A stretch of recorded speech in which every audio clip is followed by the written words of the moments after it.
आपल्यासोबत बोलण्यासाठी भाजप नेते सुधीर मुनगंटीवार आहेत। सर, टीव्ही 9 मध्ये आपलं खरं तर स्वागत आहे। सर, नवी मुंबईत अश्वमेध महायज्ञ होत आहे। आपण देखील मागच्या वर्षीप्रमाणे यावर्षी देखील उपस्थित राहिलात, काय सांगाल?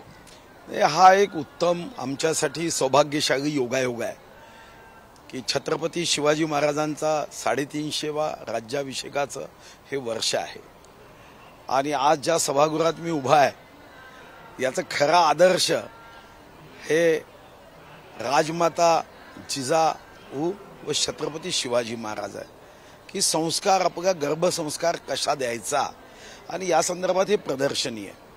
खरं तर योगायोग असा आहे की प्रभू रामाची 496 वर्षानंतर प्राणप्रतिष्ठा झाली अयोध्येच्या जन्मस्थानी। 496 वर्ष लाखो राम भक्त या प्राणप्रतिष्ठेची वाट बघत होते।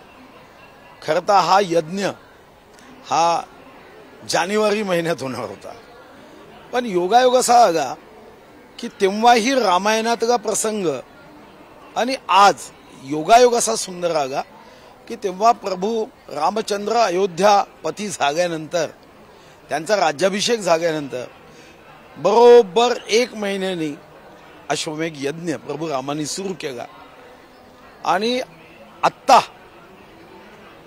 प्राणप्रतिष्ठा 22 जानेवारीला झाली आणि उद्या यज्ञ सुरू होतोय। तेव्हाचा यज्ञ हा राज्याच्या सीमेसाठी होता। या आपल्या संस्कार मनासाठी, विचार क्रांतीसाठी आणि मनुष्य निर्माण जर आपण केलं तर युग निर्माण होऊ शकेल या भावनेने होत आहे। भव्य दिव्य 100 एकर मध्ये लाखो लोक येत आहे 70 देशातून। माझा तर महाराष्ट्राच्या जनतेला आग्रह आहे की आग्रहपूर्वक ही यज्ञभूमी बघायला यावं।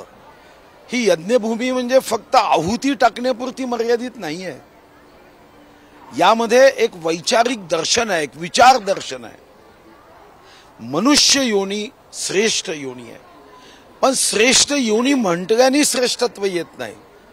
अन्यथा जेव्हा आपण टीव्ही चॅनलवर, वर्तमानपत्रामध्ये बातम्या ऐकतो की एखाद्या मुलाने दारूसाठी आपल्या आईचा खून केला, तेव्हा मनामध्ये खरंच एक हलचल निर्माण होते की पाषाण युगातून आमचा प्रवास हा पाषाण हृदयापर्यंत तर होत नाहीये ना।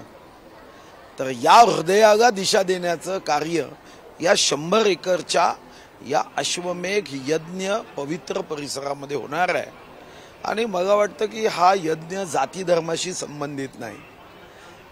ज्या व्यक्तीला आपल्या जीवनाचं सोनं व्हावं असं वाटतं, तर या 100 एकरमध्ये ती शक्ती आहे की तुमच्या जीवनामध्ये या 100 एकर मधला हा यज्ञ म्हणजे परिस आहे।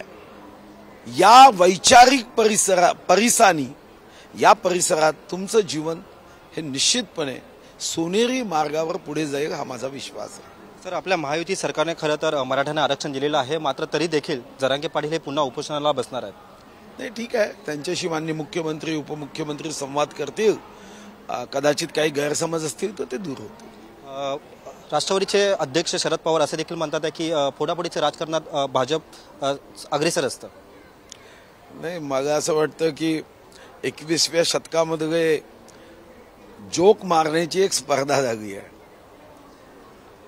शरद पवार साहेबांच्या पक्षामध्ये धनंजय मुंडे कोणत्या पक्षातून आलेत, शरद पवारांच्या पक्षामध्ये छगन भुजबळ साहेब कोणत्या पक्षातून आले होते, शरद पवार साहेबांनी काँग्रेस कशी फोडली।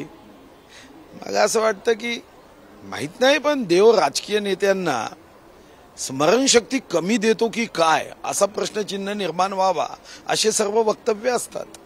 सर, आपलं जे मंत्रिमंडळ आहे ते अयोध्यासाठी कधी जाणार आहे? मला माहित नाही, मी जाऊन आलो, कारण मी प्रभू राम मंदिरासाठी माझ्या मतदारसंघातून मी सर्व काष्ट दिलाय।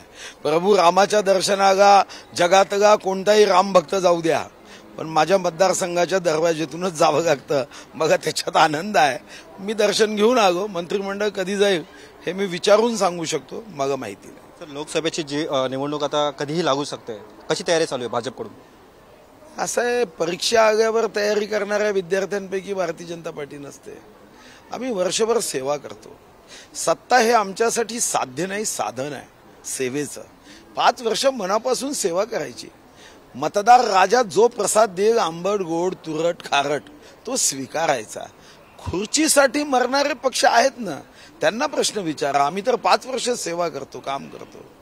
धन्यवाद. आपण पाहू शकतो की ज्यांना जीवाचं सोनं करायचं आहे त्यांनी या अश्वमेधाला नक्कीच यावं, अशी प्रतिक्रिया भाजप नेते सुधीर मुनगंटीवार यांनी व्यक्त केलेली आहे. कॅमेरा पर्सन अथर्वसह मी रवी खरात, TV9 मराठी, खारघर, नवी मुंबई.